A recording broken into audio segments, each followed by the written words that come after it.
Eso es Cuba. Bueno, pues mire, vamos. Hay gente que defiende eso, ¿eh? Aquí hay gente que defiende eso. Eso no es posible, no es posible. Vamos con las entrevistas de la mañana de hoy. Tenemos a Roger Pujols, que es el consultor jurídico del Ministerio Administrativo de la Presidencia, y viene a hablarnos sobre una obra que pone en circulación que tiene que ver con el régimen jurídico de la concesión y explotación de obras eléctricas en el país. Buenos días, bienvenido. Buenos días, muy buenos días a todos. Es un placer estar acá, sobre todo en yo diría que mi programa favorito desde los tiempos del Colegio Calasanz. Lo veía con mi padre, a don César Medina, Eli Pérez. ¿Usted es Calasanz? Sí, señor, Bonaparte, Otro Piñeiro, y a todos ustedes desde entonces. Qué bueno. Mire, ahora en estos tiempos en que se están anunciando y ejecutando cambios en el sector eléctrico, ¿cuál es el aporte? ¿De qué trata la obra?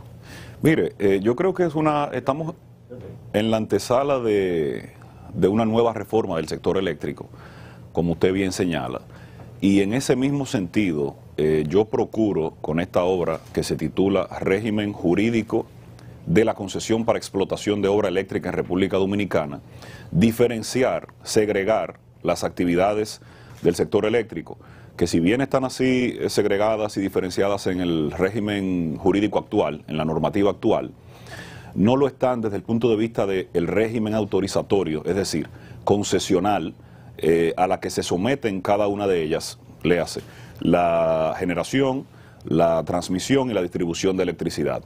En resumen, el aporte de esta obra procura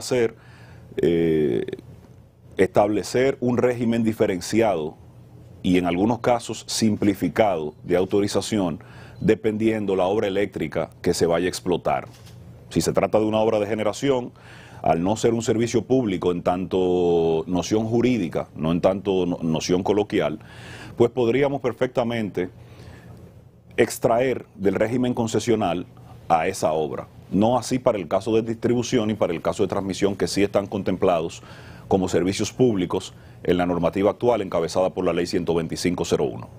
Ahora mismo está en un Café Santo Domingo. Cafecito Santo Domingo. Le brindamos, acompáñenos a tomarnos. Muchas gracias. También a nosotros este cafecito temprano en la mañana. Muchas gracias. En la actualidad, como señalaba Dani, estamos frente a un proceso de reforma en el sector eléctrico y ya se habla de nuevas concesiones, particularmente en las distribuidoras. De todo el proceso de transformación en el sector eléctrico, tal vez la parte más traumática fue el proceso de capitalización de la distribuidora del sector eléctrico, luego eventualmente su recompra, y ahí ha estado un poco el ancla del avance en el sector. ¿Cuáles experiencias vividas y estudiadas por usted a partir de esta obra en el pasado son, digamos, asumibles y aplicables para mejorar cualquier proceso que en el futuro se pretenda desarrollar? Efectivamente, el último eslabón de la cadena de suministro de energía eléctrica, que es la distribución, es la más compleja desde el punto de vista de la operatividad hoy día. En su momento tuvimos déficits de generación que provocaron racionamientos del suministro eléctrico, pero hoy día la verdad es que la matriz está diversificada, la generación no es un inconveniente, siempre es bueno, fruto del crecimiento de la economía dominicana, llevar a la par la oferta de energía eléctrica, pero me parece, Oscar, que la propuesta de la Dirección General de Alianzas Público-Privadas de permitir la gestión privada, la administración privada más bien, de las distribuidoras es algo potable. Los comerciantes de la Asociación de Empresarios de Suministro de Materiales Eléctricos tiene alguna aprensión respecto de la experiencia que se vivió acá con la privatización de la empresa de la distribución eléctrica en el año 2000, durante el periodo 2000-2004. Pero la verdad es que hoy día el régimen jurídico aplicable es diferente porque tenemos una ley de compras, independientemente de que ellas gestionen la administración de la distribución, por ellas me refiero a los entes privados, tendrán que someterse a una ley de compras, es decir, a procedimientos competitivos, y contrario a esa experiencia pasada, en la que se concesionó, más bien, la distribución como actividad, hoy día, lo que tengo entendido por parte del amigo Sigmund Freud, es que no se va a concesionar la distribución. sino que se va a ceder la administración de la empresa distribuidora, EDESTE, EDESUR, EDENORTE, tal vez no con esos nombres, pero seguirán existiendo y seguirán siendo públicas. La contratación que va a regir entre el Estado y el ente privado va a versar sobre la administración de esa empresa, no sobre la actividad de distribución. Y creo que puede ser un modelo interesante en razón de la inversión mayúscula que se necesita para readecuar y renovar la infraestructura de distribución y fortalecer la parte de la comercialización de modo que se puedan reducir las pérdidas. ¿Hay marco jurídico que permita una operación de este tipo, que transparente esas inversiones? En parte, ¿quién las haría? ¿El espacio de recuperación de semejante inversión? ¿Existe el espacio jurídico para que una operación como esta se dé y los intereses del Estado estén protegidos? Sí, me parece que sí. La ley 4720 sobre alianzas público-privadas da espacio para ello. También la ley 12501 sobre el sector eléctrico contempla la concesión, pero como no se va a concesionar, repito, la actividad de distribución, sino a dibujar, digamos, estructurar un esquema compartido de administración a través de ese vehículo legal, en la ley 4720 hay espacio para proteger los derechos del Estado, porque esa ley refiere a que la distribución de los riesgos se puede derivar al contrato y deferir al contrato que se suscriba al efecto. Hay una arista, una esquirla en el libro relacionado con el tema de la energía solar, los derechos de los consumidores y los beneficios que se generaron por una ley que se ha ido y se va en el tiempo a anular, o sea, caduca, basado en el hecho de que el tema de la energía alternativa es la que fundamentalmente va a dominar para ese consumidor que quiere abaratar. ¿Hay algún aspecto tocado en esta...? Sí, es así, Luisín. El capítulo 3 aborda ese tema de... ¿Y cuál es la realidad de eso? Porque uno oye muchas excusas y que se va a quitar, que no se va a quitar, que anden rápido, hay muchas trabas para eso. En principio, respecto a su primera pregunta, el libro aborda parte de ese tema desde la perspectiva del régimen autorizatorio y lo que yo entiendo como una necesidad de homogeneizar los trámites de concesión para los proyectos de energía convencional y los proyectos de energía no convencional, como la solar que usted menciona. Actualmente inician diferente y luego en un punto se encuentran, pero lo ideal para facilitar... Sí, la verdad que sí. Y eso ese es el, volviendo a la pregunta de Oscar, atándolo con la pregunta de Oscar, ese es el aporte que yo pretendo que las autoridades actuales por lo menos ponderen, ¿no? De forma que se simplifique el procedimiento autorizatorio, porque un procedimiento autorizatorio de concesión provisional y concesión definitiva puede tomar 5 o 10 años. Y cuando usted le habla de eso a un inversionista privado que va a invertir en generación... Y hay que buscar lobby. Exactamente. Pero eso es un tema que va tan atrasado, que el tema de los vehículos eléctricos llegó y ya le pasó hace rato y sigue aquello detenido. Le pasó hace rato. ¿Cómo es posible eso?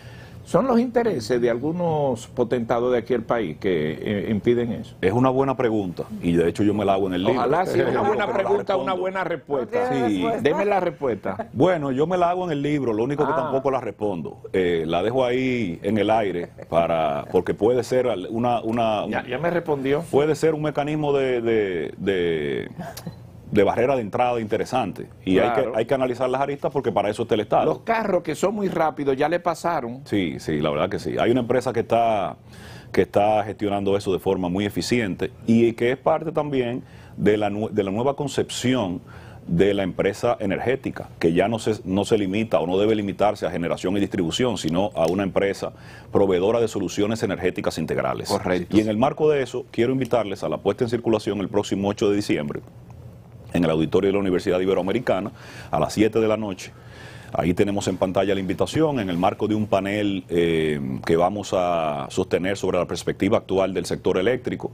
Contará con la presencia con la intervención más bien del ministro de Energía y Minas, Antonio Almonte, del superintendente de Electricidad, Rafael Velasco, y de Roberto Herrera, presidente de la Cámara Americana de Comercio y gestor de múltiples negocios energéticos. Las palabras de presentación estarán a cargo del ministro José Ignacio Paliza. Bueno, pues usted tiene una capacidad de convocatoria interesante.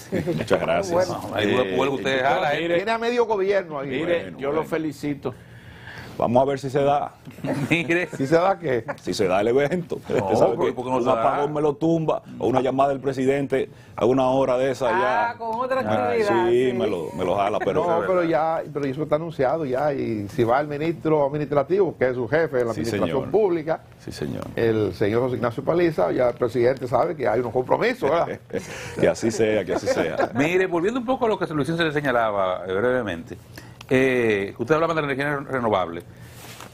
Sin embargo, parecería difícil atribuirle esos trámites burocráticos a grandes intereses porque los grandes grupos sacan sus permisos. No, El definitivamente. problema son los chiquitos. Es la micro hidroeléctrica, el Definitivamente. ciudadano que pone unos paneles en su casa o en su finca, que es lo que le interesa a Luisín. Sí. Entonces, cada quien el pequeño, el grande saca su proyecto. Definitivamente, por eso yo Entonces, hablaba. es muy burocrático. Sí, por eso yo hablaba tal vez de que independientemente de que sea esa la intención, puede que sea un mecanismo o una barrera de entrada para un grupo pequeño o incluso para un individuo que quiera instalar una planta de generación en una localidad donde no haya energía eléctrica. No puede, tiene que sacar una concesión y eso se complica.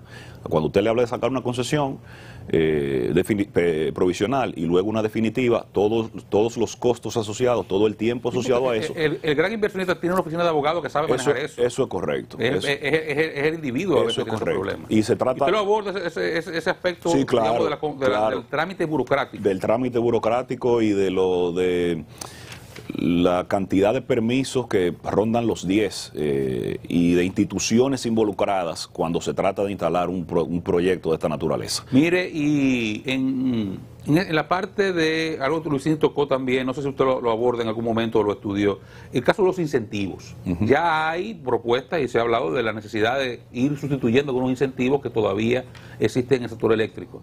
La industria eléctrica dominicana y particularmente el campo de las renovables todavía necesita estos incentivos que permanecen en las leyes. Yo entiendo que sí, yo entiendo que lo necesita. La ley 5707 es del año 2007, no tiene todavía 20 años, no ha sido explotada en todo su provecho, pero comienza, con el caso que mencionaba don Luisín, el de los vehículos eléctricos, comienza a cobrar un auge interesante, porque hay un influjo de vehículos eléctricos de más de un 200, 300%, y en el tema de los cargadores y la instalación de los cargadores de vehículos eléctricos, también hay un grupo empresarial que tiene por meta tener 500 cargadores eléctricos instalados y hacer rutas de cargadores eléctricos de forma que usted pueda llegar sin ningún problema a cualquier parte del país de aquí al próximo año, y hay que aprovechar el incentivo fiscal para el tema de los vehículos eléctricos, porque de lo contrario, entonces nos quedamos sin esa pata. ¿Cómo se carga un vehículo eléctrico? ¿Cómo se vende la electricidad? ¿Un kilovatio?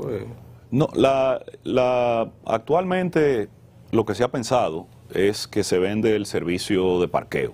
El servicio de parqueo. Usted, como dueño de un establecimiento, sin pecar, digamos, de vocero de ninguna de las instituciones reguladoras, porque no tengo esa competencia, sino un tema Como objetivo. usted estudia el tema. Correcto. Usted, como dueño de un establecimiento, instala un cargador eléctrico y le vende al usuario un servicio de parqueo. Dentro del servicio de parqueo hay un componente que está asociado al repago de energía eléctrica que usted le consuma a ese